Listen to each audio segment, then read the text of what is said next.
5 вак намазын оқыса, орозосын тұтса. Орозосын тұтса деген ал Рамазан айдағы орозосы болсын, болса нафил орозолары болсын. 5 вак намазын оқыса дегені ал фарз намаздар. Аннан тышқарқы дағы нафил намаздарын оқысын. Раббисіне баш иіп, Аллах айтқан адалды адал, арамды арам десе, бұйырғаны атқарып, тыйғаннан тыйылса, күйесіне мойынсынса, чекілегіш жасабаса, өз абирін, намысын сақтаса деп атады. Намысын.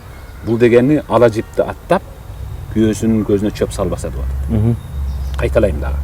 Қайсы бір аял 5 вак намазын оқыса, орозосын тұтса, Раббисіне баш исе, күйесіне мойынсынса, өз намысын таза сақтаса, дейді пайғамбарымыз. Қияматта ошол аялға қийлә айтылат.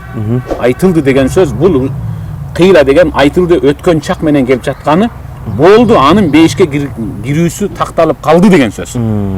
Қийлә деп өткен чақ менен келіп жатқандыға. Айтылдаға қияматта Аллах тараптан мұны бейіштің 8 ешігінен қалағаныңнан кирибер деп айтылат деп атат.